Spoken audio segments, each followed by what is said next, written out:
Welcome to Module 3 of our virtual offsite. In the first module, we talked about owning the moment and we awarded the Own the Moment Oscar. And then in the second module, we talked about team of teams and we went through the 5 dysfunctions of a team exercise. Great session. And then in this last section, we're going to talk about 2 very practical skills. The first one being the HRX phone greeting, and the second one, meeting facilitation skills. And as a reminder, as we get going on this module, you should be following along with your workbook that we handed out. And in addition to that workbook where you can take some notes so you're prepared to share those notes and feedback on the session, you should also have this document here, which has a copy of our inbound greeting as well as some information on our Huddle. So 2 documents for this one, folks. Please have that for this video as well as our online virtual session that we'll be getting together with on Thursday. Did you know that people form an opinion about another person within 7 seconds of meeting them or answering the phone? And it's amazing because that opinion is either positive or negative, and they'll look through the rest of their interaction with you to support their initial opinion. Can you imagine that? So that's why that phrase, we never get a second chance to make a first impression, is so powerful. Because if we make a positive impression right out of the gate, then people will tend to overlook if we have any challenges or maybe make some mistakes along the way. Now, on the other side, if we have a negative first impression, maybe we come across as busy or rushed, right? People are going to form a negative opinion and they'll look for everything in the interaction on, why they should not think well of you. So this is super critical for us, especially when we're answering that HRX line. It's possible you're on your computer, you're answering another team member's, email or situation, and then we pick up that phone. It almost feels like it's an interruption, right? But if we come across like we're being interrupted to that person calling in to us, they're going to have an initial kind of glitch of a negative reaction or opinion, and that can change everything. It could end up where you really take care of that team member, and still at the end of the call, they don't feel good. And it's because of that first 7 seconds. So I'm going to go through the greeting and how we can, on purpose, create a great first impression.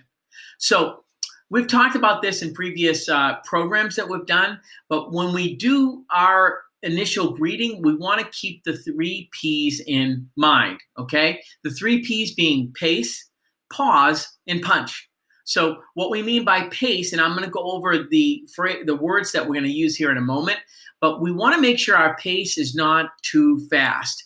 In fact, when you're picking up the phone answering an HRX call, we want to slow our pace down. That's going to let the person calling know that we're not in a rush, right? That we are taking the time to focus on them. So first and foremost, if I could coach anyone, is really slow down your pace. Even err on the side of a little slow, especially not a little fast. Because fast is going to set that tone of, hey, I'm busy, what do you want type of deal. Now, another great way to come across more clearly and friendly is by incorporating pauses into the scripting that we'll give you. Slow down and pause before and sometimes after words. And then the last thing is, you don't want to come across monotone like you don't care, and make sure we inflect certain words using a punch, like punch the word up, right? Punch, right? You get it, right? And then overarching, your voice should sound like you're their best friend. Act as if you could read caller ID and it's some friend of yours that you really enjoy speaking with. Answer with that type of voice on the call. So I'd like you to take a moment and think about it. Think about the last HRX phone call that you picked up. How well did you execute these 3 Ps, even if you weren't thinking about them? And overall, what rating would you give yourself? Were you a 5, knocked it out of the park, super friendly, you were an Academy Award winner? Or were you a 1, like, that was not my best effort, right? So rate yourself, and we'll talk about this on our call. So let's talk about the steps of the greeting. Now, you might be saying, oh my gosh, Bob, I know how to answer the phone. I get it. But in the spirit of those point twos of how we can get just a little bit better, we're going to break this down into those real minute details. So the scripting I'm going to give you incorporates four things. First of all, our opening, how we introduce ourselves, our assurance of help. The third thing is the name exchange. And the next part is the transition to discovery, or where you're going to ask some questions. So when you think about your greeting on the telephone, how is it similar to this? And what do you like about these steps? What makes sense to you at this point?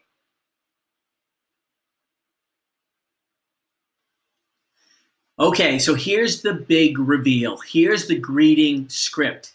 You also should have this in the paperwork that I sent to you as well. And I put down script here, and I sometimes avoid using it because people, they seem to get resistant when they hear script, right? And I think it's because you probably have called in somewhere and you felt the people were really scripted. Well, I'm here to tell you that scripts sound like, people sound like scripts. Scripts don't sound like scripts. If you happen to like movies or TV shows and you have a favorite one, chances are the actors in that show use a script, right? But a great actor is able to make that script come to life. So when I say scripting, it's really just to give you some very deliberate words. It's your job to make it sound really authentic. So when you look at the opening here, is our opening greeting when we slow down and pick up the telephone call from someone calling in is, first of all, to let them know who you are and what department you're in. They want to know that they got the right place, right? So remember the 3 Ps. Thank you for calling HRX. My name is Bob. How can I help you today?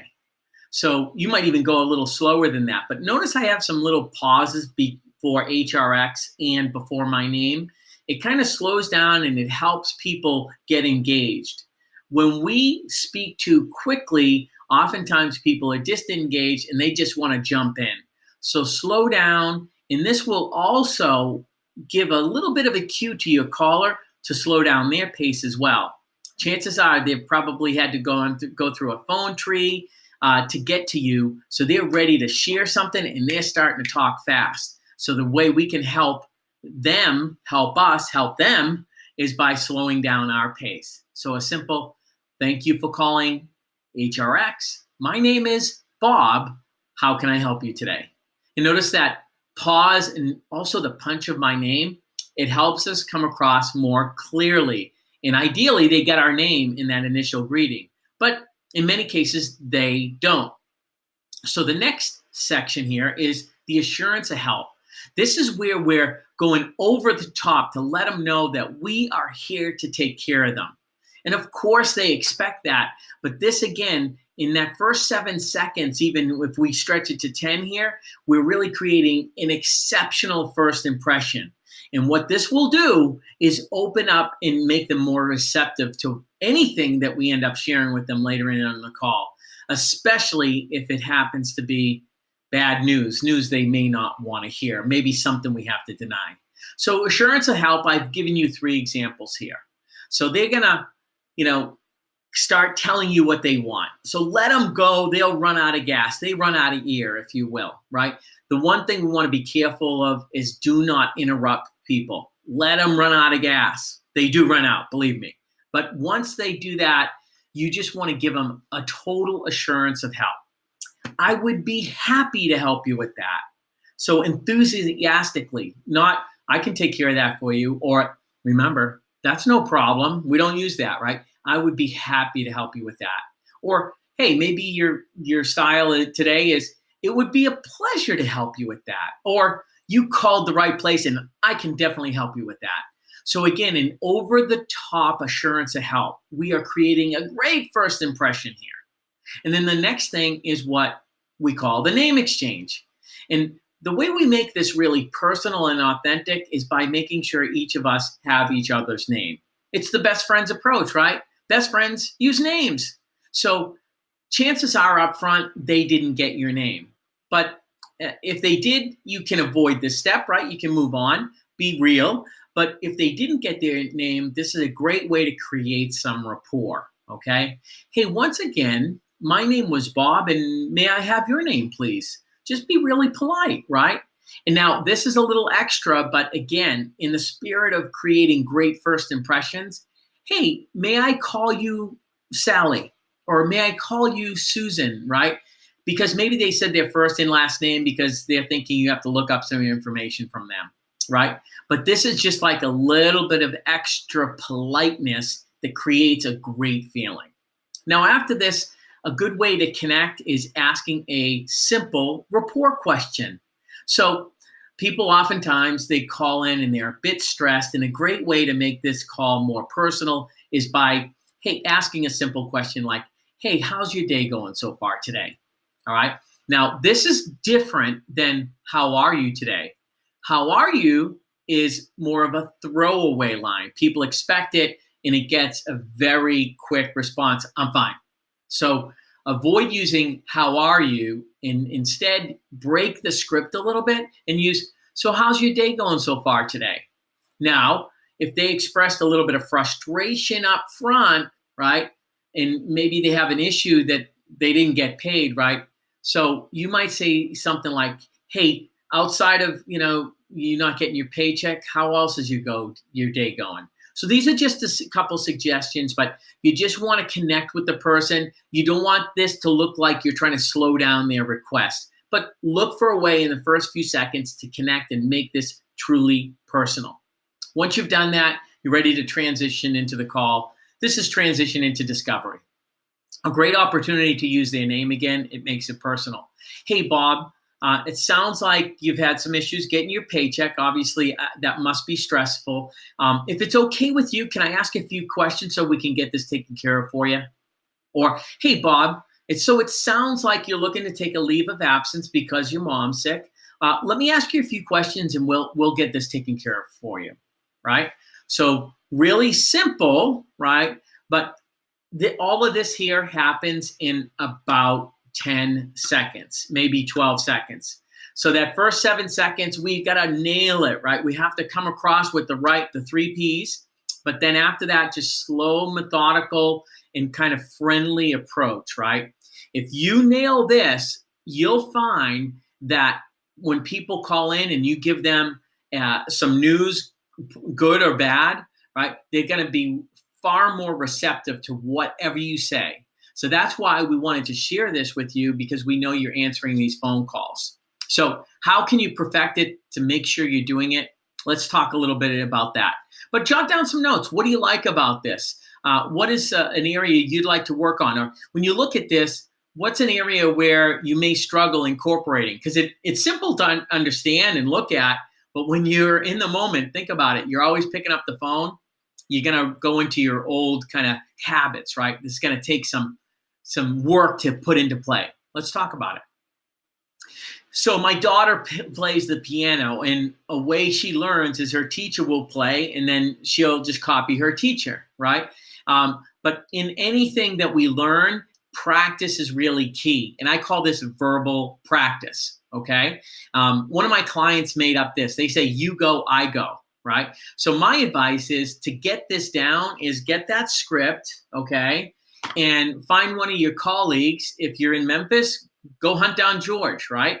And say, hey, let's practice a little bit. You go, I go, right? And you can build some verbal fluency with that, but the repetition will help you make it second nature. If you plan on just doing this by putting the script by your phone and hoping it happens, chances are you might kind of get a little bit disjointed or fumble a little bit. So my advice is to do some you go, I go with a partner. If you're in the office, find somebody. Now, if you're work at home, Irene, you can call Shelly. You guys can do it over the phone even better, right? Maybe you want to grab your child, right? Just say, hey, we're going to practice here, right? And they're going to think you're weird, but who cares, right? They already think you're weird. I know my daughter thinks I am anyway. So can I challenge you to do a little you go, I go and practice this a little bit? I thought I heard a yes. Stop the video. Do it right now. All right. So here's my challenge. If you watch the video today or hopefully before our call. I'd like to challenge you to use it on a call before our virtual session Thursday.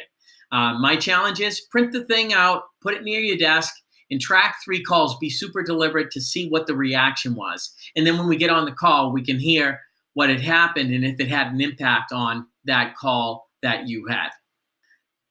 Okay, I just like this one, so I had to use it, right? But this portion, we're going to talk about our huddles.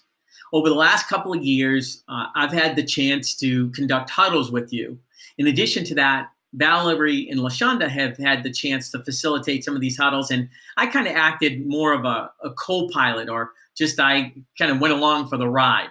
Well, we want to now bring this down to everybody. We believe that a great skill to have is facilitating team huddles. And the more we can equip the team to really run their own huddles, it's going to be even better, and it's going to help us with that teamwork pyramid as well, right? So I'm going to go over what it takes to execute and facilitate a great huddle and kind of show you behind the curtains what it takes and how to do it. You excited about that? I know you said yes. All right. If you have any fun memes, share it with us. And then when we get on this call on Thursday, we look forward to seeing animals and people's families and fun things like that. All right. On to the next slide. All right, so what's the purpose of the huddles? Okay, well, it's a great team building opportunity. The more we can communicate, especially if we're working remotely, but also as a team, sometimes we get into our routines and there's not a specific forum for us to just share things. And so a huddle is a great way to do that and really kind of step off the grid for a moment to share some ideas, share some progress. Like we talked about, how are we going to become a better team? We can share that. And we can also use it for accountability, right? So leaving a huddle, we all might make a specific commitment. Maybe it's a team commitment, maybe it's a personal commitment. But when we make that publicly, we're more likely to follow through on it. And so that's the reason why huddles are so important. So jot down some notes. Why do you like team huddles? And how can we make them even better? We'll hear about that more on our virtual call from you. Right? Have something ready.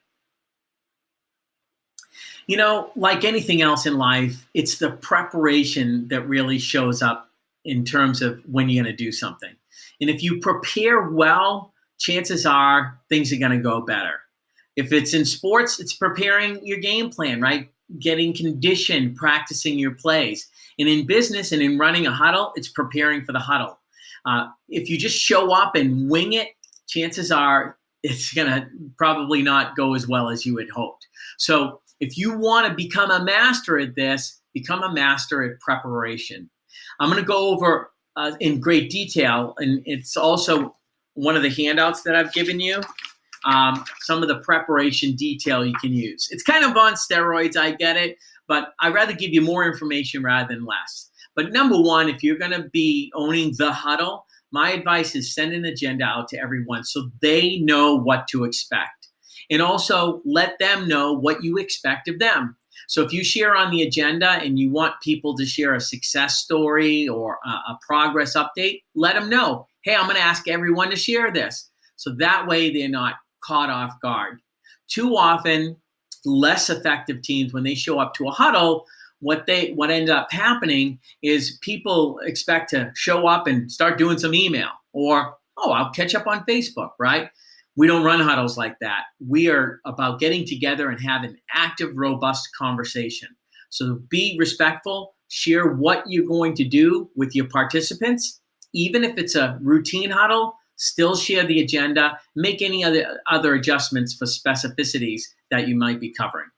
Now, if you have people presenting or you want to get people teed up for certain roles, you might, prior to the huddle, let them know, hey, LaShonda, I'm going to have you share a little bit about X. Or, hey, Kay, can you share that own the moment story that we talked about over lunch, right? Let them know, prepare your presenters, again, that way they can show up well for you. So let me ask you, what will you focus on when it's your turn to facilitate the huddle? To give you a little bit more information and ideas for huddle preparation, I have 2 sheets that I gave to you in addition to the inbound call greeting.